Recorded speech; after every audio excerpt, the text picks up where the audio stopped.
الحمد للہ رب العالمین والعاقبۃ للمتقین والصلاة والسلام علی سید الانبیاء والمرسلین وعلی آلہ واصحابہ وازواجہ وذریتہ اجمعین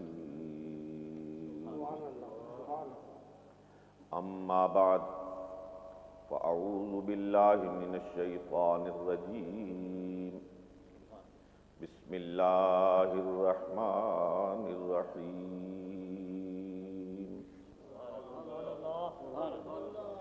ان اللہ وملائکتہ یصلون علی النبی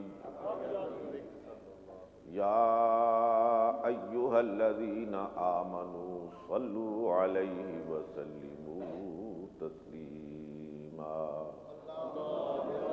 اللہم صل علی سیدنا ونبینا ومولانا محمد وبارک وسلم وصل علیہ الصلاة والسلام علیک یا رسول اللہ الصلاة والسلام علیک یا حبیب اللہ الصلاة والسلام علیک یا شفیع المذنبین الصلاة والسلام علیک یا رحمت للعالمین۔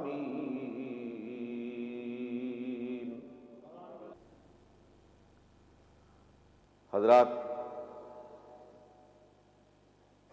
بلا شبہ جن ہستیوں کے ساتھ، جن نفوس قدسیہ کے ساتھ، جن بندگان خدا مقبولان بارگاہ الہی کے ساتھ ہم نسبت رکھتے ہیں، جس کسی کی جہاں بھی نسبت ہے، وہ دور ہو یا نزدیک ہو، مرشد اس حیات ظاہری میں ہو یا عالم برزخ میں ہو، مرید صادق اس کی نظر میں رہتا ہے۔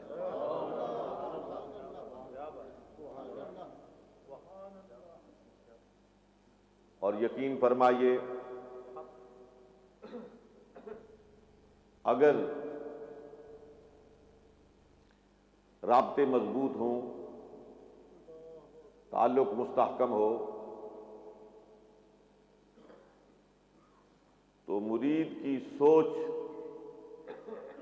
کو اپنے مرشد کے قدموں تک پہنچنے میں تو وقت لگ سکتا ہے، لیکن مرشد کو اپنے طالق تک پہنچنے میں کوئی وقت نہیں لگتا ہے۔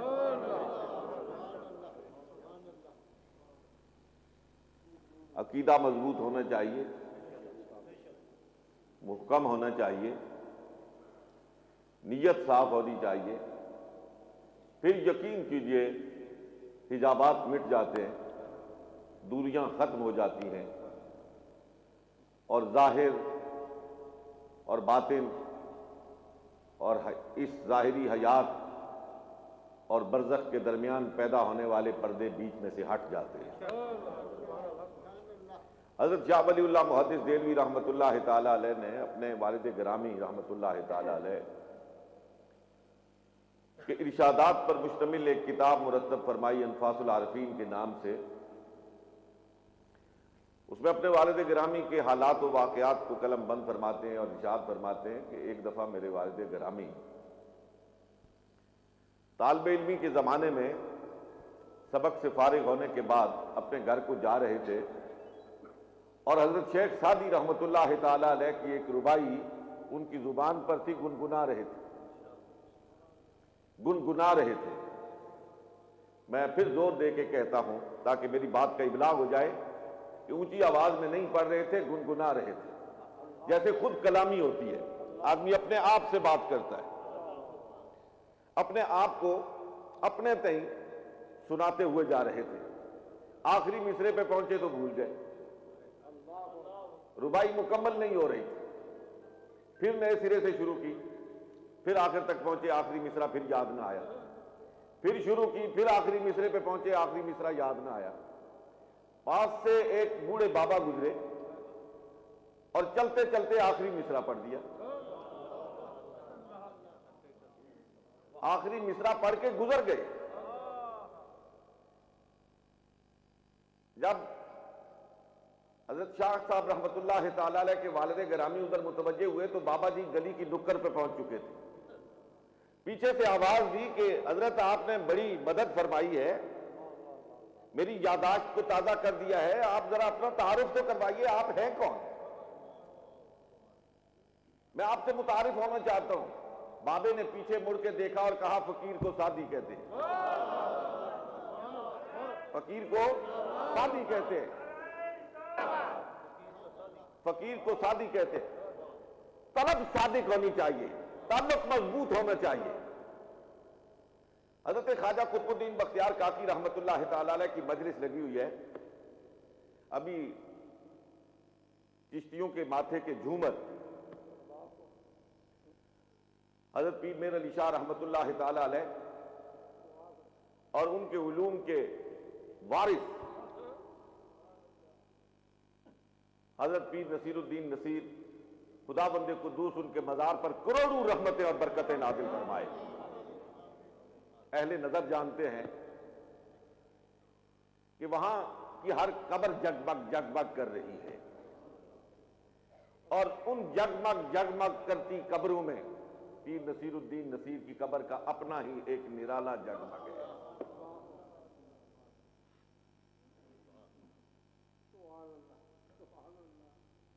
خواجہ قطب الدین بختیار کاکی رحمت اللہ تعالی علیہ چشتی بزرگ ہیں، قوال قوالی کر رہا ہے اور پڑھ رہا ہے کہ کشتگان خنجر تسلیم را، کشتگان خنجر تسلیم را، ہر زماں از غیب جانے دگرا۔ شعر کا معنی اور مفہوم یہ ہے کہ جو اللہ کی تسلیم اور رضا پر قربان ہو جاتے ہیں، کٹ مرتے ہیں، اپنے آپ کو فنا کر دیتے ہیں اور فنا کر کے برقا کی منزل کو پا لیتے ہیں، ہر زماں از غیب جانے دیگر آ۔ آپ اس مصرے کو توڑ کے پڑھیں تو پھر سارا معنی اور مفہوم واضح ہو جاتا ہے۔ ہر زماں از غیب جانے دیگر آ، ان کا ہر آنے والا لمحہ پہلے لمحے سے جدا ہوتا ہے، ہر آنے والے لمحے کی شان پہلے کی نسبت نرالی ہوتی ہے۔ بس یہ شعر پڑھنا تھا، خواجہ قطب الدین بختیار کاکی رحمت اللہ تعالی علیہ پر وجد کی کیفیت طاری ہو گئی۔ لیکن یاد رکھیے، جاہلوں کے وجد اور ہوتے ہیں، اہل اللہ کے وجد اور ہوتے ہیں۔ وجد کی کیفیت ہے، لیکن حضرت خواجہ قطب الدین بختیار کاکی رحمت اللہ تعالی علیہ جب نماز کا وقت آتا ہے ہوش میں آ جاتے ہیں، جب نماز کا وقت آتا ہے ہوش میں آ جاتے ہیں اور نماز پڑھتے ہیں، پھر وہی وجد کی کیفیت طاری ہو جاتی ہے۔ 3 دن تک یہ کیفیت طاری رہی اور اسی کیفیت میں پھر اپنی جان آفری کے سپرد کر دی۔ اب جنازہ اٹھتا ہے، قطب الدین بختیار کاکی کا مقام اور مرتبہ آپ صرف اس بات سے اندازہ لگا لیجئے کہ وہ حضرت خواجہ معین الدین چشتی اجمیری رحمت اللہ تعالی علیہ کے خلفاء میں سے ہیں اور اجل خلفاء میں سے ہیں، اور وہ خلیفہ ہے کہ جس کے سامنے حضرت خواجہ اجمیری خود کھڑے ہو کر کہتے کہ بابا بختیار دہلی کو چھوڑو، ہمارے ساتھ اجمیر چلو، ہم تمہارے سامنے ہاتھ باندھ کے کھڑے ہوں گے۔ یہ وہ خلیفہ ہے۔ جنازہ اٹھتا ہے، جا رہا ہے، ایک بوڑھا درویش جو آپ کا مرید خاص ہے، طلب صادق رکھنے والا ہے، اس کو بہت بعد میں اطلاع ملتی ہے شیخ اس دنیا سے پردہ فرما گئے ہیں۔ روتا دھوتا جب پہنچتا ہے تو اس وقت جنازہ اٹھ چکا ہے۔ اب اس بھیڑ میں، اس ازدحام میں اب اس کو کون موقع دیتا ہے کہ اپنے شیخ کا دیدار کرے، صفوں کو چیرتا ہوا آگے بڑھتا ہے، دھکم پیل کرتا ہوا جب جنازے کے قریب آتا ہے تو اس کے دل سے ایک ہوک اٹھتی ہے، کہتا مفلسان امام دادر کوئے تو، مفلسان امام دادر کوئے تو، شیئن للہ از جمال روئے تو، مفلسان امام دادر کوئے تو، شیئن للہ از جمال روئے تو۔ ایک مفلس، ایک کلاش، ایک غریب و نادار آپ کی گلی میں آ گیا ہے، شیئن للہ از جمال روئے تو، خدا کے لیے اپنا دیدار کروا دیجیے۔ بربکشا سوئے زنبیل ماں، بربکشا سوئے زنبیل ماں، آفری بردست و بازوئے تو۔ کیا ہی اچھا ہو آپ کا ہاتھ، یہ زنبیل کہتے ہیں نا جو یہ درویش لوگ یہاں ایک تھوڑی سی وہ اپنے سامان ڈالنے کے لیے گتھی سی لٹکا کے پھرتے ہیں، کہ آپ کا ہاتھ میری زنبیل کی طرف بڑھے اور میں آپ کے ہاتھ پہ قربان ہو جاؤں۔ تذکرہ نگار لکھتے ہیں کہ اس طالب صادق کی آواز نکلتی ہے اور ادھر سے کفن ہٹتا ہے اور کفن کے اندر سے حضرت خواجہ قطب الدین بختیار کاکی رحمت اللہ تعالی علیہ کا دست مبارک باہر آ جاتا ہے۔ جو خلفاء ساتھ ہیں وہ اس کے منہ پہ ہاتھ رکھتے ہیں اور حضرت کا ہاتھ کفن کے اندر کر کے کہتے ہیں خدا کے لیے بابا چپ ہو جا، خدا کے لیے چپ ہو جا، سنت الہیہ ٹوٹ رہی ہے۔ اگر طلب صادق ہو تو پھر ایسے مناظر دیکھنے میں آتے ہیں۔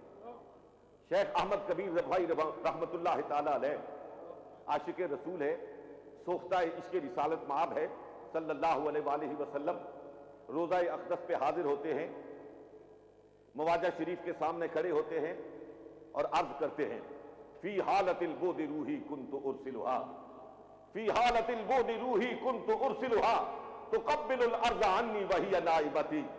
یا رسول اللہ، آپ سے ہزاروں میل دور ہوا کرتا تھا، ہزاروں میل دور ہوا کرتا تھا، اپنی روح کو آپ کے قدموں کو چومنے کے لیے بھیجا کرتا تھا، میری روح میری نیابت کیا کرتی تھی، آپ کے قدوم میمنت لزوم کو چوما کرتی تھی۔ فی حالت البعد روحی کنت ارسلھا تقبل الارض عنی وہی نائبتی۔ وہ آیا کرتی تھی، چوما کرتی تھی، میری نیابت کیا کرتی تھی۔ وَهَذِهِ دَوْلَةُ الْأَشْبَاحِ قَدْ حَضَرَتْ۔ یہ کیا ہی اچھا موقع ہے یا رسول اللہ، اب آپ کا غلام خود آپ کی خدمت میں حاضر ہے۔ وَهَذِهِ دَوْلَةُ الْأَشْبَاحِ قَدْ حَضَرَتْ فَامْدُدْ يَمِينَكَ كَيْ تَحْظَىٰ بِهَا شَفَتِي۔ کیا ہی اچھا ہو سرکار آپ کا دست نبوت باہر آئے اور آپ کا غلام اسے چومنے کی سعادت حاصل کرے۔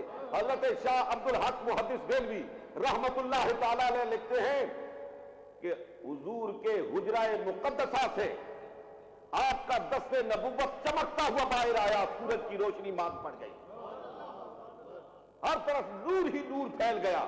شیخ احمد کبیر رفاعی رحمت اللہ تعالی علیہ آگے بڑھتے ہیں، دست نبوت کو چومتے ہیں، اور حضرت شاہ عبد الحق محدث دہلوی رحمت اللہ تعالی علیہ لکھتے ہیں کہ اس وقت سرکار کے ہاتھ مبارک کی، دست مبارک کی زیارت کرنے والوں کی تعداد کم و بیش 90,000 ہے، اور ان میں اس وقت حضرت غوث الثقلین شیخ عبد القادر جیلانی رحمت اللہ تعالی علیہ بھی موجود ہیں، اور آپ کو بھی دست نبوت کی زیارت نصیب ہوتی ہے۔ یہ تو ہر ذی شعور عقیدہ رکھتا ہے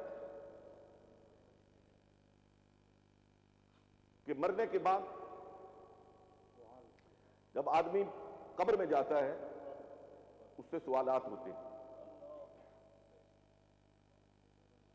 مومن مومنانہ جواب دیتا ہے اور کافر کافرانہ جواب دیتا ہے۔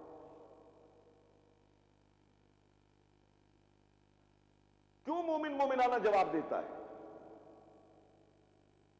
اور کافر کافرانہ جواب دیتا ہے؟ اس لیے کہ یہ اصول ہے کہ اذا ثبت شیء ثبت بجمیع لوازمہ، جب کوئی چیز ثابت ہوتی ہے وہ اپنے تمام لوازم کے ساتھ ثابت ہوتی ہے۔ وہاں مومن کا